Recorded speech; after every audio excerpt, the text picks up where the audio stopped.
Bagaimana sih caranya kita bisa mendapatkan kesetiaan tapi secara masuk akal, Mas? Caranya gimana ya? Nah, ini dia. Halo teman-teman, apa kabar? Ada saya kembali, Aryan Surya, sahabat baik kamu dari Pagar Kehidupan. Wah, kali ini saya semangat banget nih. Kenapa semangat? Kita akhirnya membicarakan sebuah topik yang sudah lama tidak kita bahas. Benar, kita akan kembali membicarakan sesuatu hal yang ada kaitannya dengan masalah cinta. Coba, kalau diri kamu sekarang semangat banget menonton video ini, sepertinya masalah hidup kamu persis banget ya dengan judul video ini. Benar atau tidak? Ya udah, yuk sekarang langsung aja kita bahas bagaimana caranya menciptakan kesetiaan dalam percintaan tapi yang masuk akal. Bukan cuman teori doang. Ini caranya. Teman-teman, jadi video ini terinspirasi oleh sebuah kisah nyata. Saya ingin menceritakan dulu kepada kamu bahwa di luar sana ada loh orang yang mengalami kisah nyata percintaan yang miris seperti ini. Kisah ini bukan diambil dari orang yang curhat kepada saya, teman-teman, tapi justru saya baca dari forum Kaskus, sebuah forum ternama di luar sana. Gini kisahnya. Ada seorang perempuan. Perempuan ini sudah menikah dengan suaminya kurang lebih selama 5 tahun pernikahan. Sekarang bayangin, kamu menikah dengan seorang laki-laki, atau mungkin kamu laki-laki nih menikah dengan seorang perempuan sudah 5 tahun pernikahan. Mereka dianugerahi anak pertama terlahir dengan sehat, alhamdulillah. Nah, masalah muncul nih teman-teman ketika sang istri sedang hamil anak kedua. Apa yang terjadi, Mas? Gini, pada suatu waktu sang istri ini handphonenya rusak. Tiba-tiba karena handphone istri ini rusak, mau nggak mau dong untuk berkomunikasi dengan pekerjaannya, sang istri ini harus menggunakan handphone suami. Nah, masalahnya handphone suami ini ternyata ada banyak rahasia yang selama ini sang istri tersebut tidak tahu. Rahasianya apa, Mas? Disitulah masalahnya bermula. Sang istri ini, teman-teman, dia melihat handphone suaminya dan dia bingung kenapa di handphone suaminya ini kok banyak sekali transaksi-transaksi kartu kredit yang sang istri tidak pernah tahu. Bahwa sang suami sering melakukan transaksi kartu kredit ke tempat-tempat yang istrinya tidak pernah diberitahu. Nah, teman-teman, coba saya pengen kamu tebak deh. Kira-kira ini kartu kreditnya dipakai sama suaminya kemana aja sih? Kok sampai si istrinya ini kaget bukan kepalang?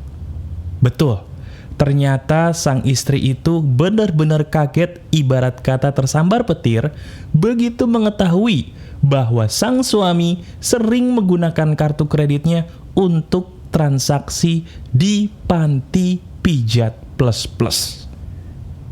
Coba, sekarang kamu sebagai seorang perempuan, kalau kamu perempuan ya, membayangkan suamimu tercinta yang terlihat alim, yang terlihat baik, tiba-tiba ketahuan melakukan transaksi asusila di sebuah panti pijat plus-plus. Tidak pernah diduga bahwa itu terjadi, tapi terjadi. Kamu rasanya kesambar petir gak? Kalau kamu merasa, iya Mas, saya pernah di posisi itu dan saya merasa kesambar petir bukan main, sama. Perempuan ini pun bercerita bahwa rasanya dunia itu runtuh. Bahkan, maaf ya, celakanya lagi, sang perempuan ini sedang hamil, teman-teman. Hamil 8 bulan, dikit lagi lahir. Kebayang nggak sakitnya seperti apa?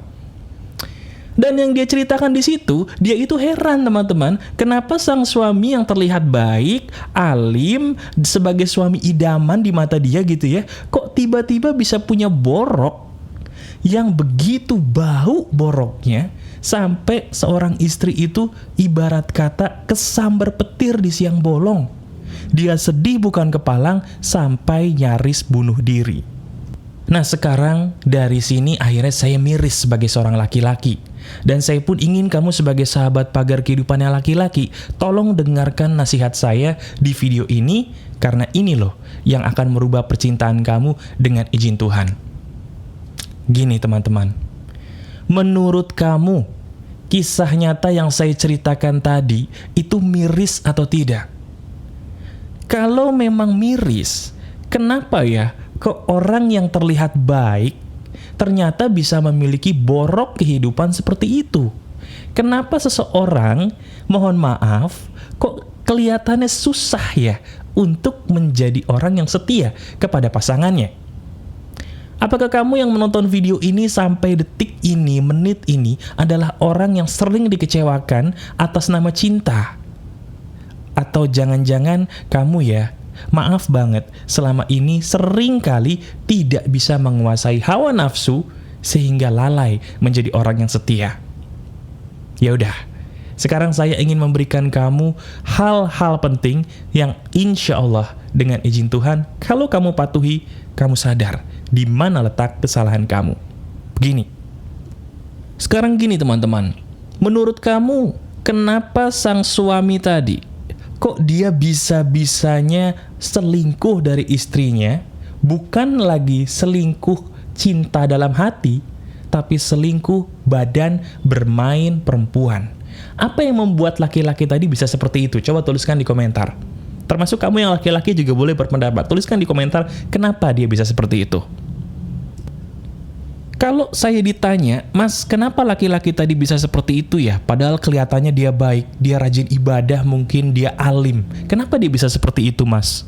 Jawabannya karena kebanyakan di antara kita melihat segala sesuatu itu cuman dari luarnya saja. Saya ulangi, kesalahan kita sebagai manusia nomor satu, yang paling utama, melihat segala sesuatu hanya dari luarnya saja. Coba, benar nggak tebakan saya bahwa selama ini kamu kecewa dengan pasanganmu atau mantan pasanganmu mungkin, mohon maaf, karena kamu melihat tampilannya saja. Begitu kamu lihat perilakunya, kamu kaget, kok dia bisa seperti ini, betul nggak? Nah, itulah kesalahan kita sebagai manusia, melihat segala sesuatu hanya dari tampilan luarnya saja.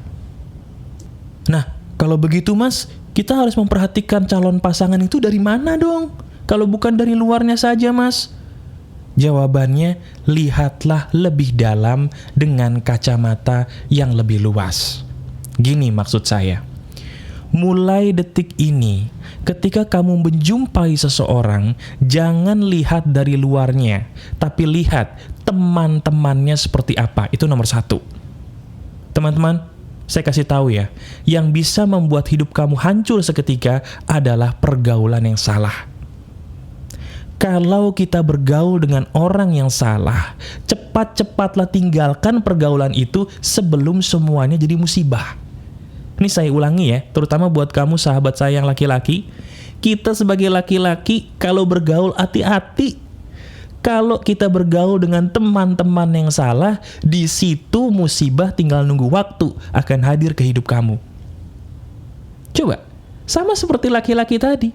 Laki-laki tadi awalnya mungkin memang orang baik, tapi dia tidak mendengarkan orang-orang seperti kita yang positif, yang mungkin tahu bahwa oh iya Mas, kita harus hati-hati dalam bergaul. Sehingga ketika dia bergaul dengan teman kantornya mungkin, teman kuliahnya mungkin, dan teman-temannya itu mengajak ke tempat seperti itu, dia tercebur. Dan kalau orang sudah tercebur ke dalam kemaksiatan, itu perumpamaannya seperti merokok. Saya tanya, apakah semua orang yang merokok tahu bahwa merokok itu berbahaya? Tahu. Tapi kenapa mereka tidak berhenti? Susah, Mas. Karena sudah ketagihan. Betul nggak? Sama. Maksiat yang lain pun, kalau sudah tercebur, susah buat bangkitnya. Maka dari itu nomor satu, kalau kamu ingin selamat, perhatikan pergaulanmu dan perhatikan pergaulan calon pasanganmu. Titik. Nih, saya kasih tahu. Lebih bagus kamu tidak punya teman daripada kamu punya teman tapi mengajak kamu ke arah maksiat. Saya ulangi ya. Lebih bagus kamu tidak punya teman daripada punya teman tapi bakal ngancurin hidup kamu sendiri, cepat atau lambat, karena dia ngajak dirimu ke arah maksiat terus. Nah, sama seperti kamu yang nyari pasangan juga sama. Lebih bagus calon pasanganmu kuper, nggak punya teman, daripada dia punya teman tapi teman-temannya ya begitu, ngajaknya ke pergaulan bebas terus. Buat apa? Sadar? Bener nggak? Iya kan? Nah, selama ini bukankah itu yang kamu lalai? Kamu lupa memperhatikan pergaulan pasanganmu atau calon pasanganmu kan? Sehingga begitu kamu bergaul dengan dia, menjadi pasangan dia, kamu kaget.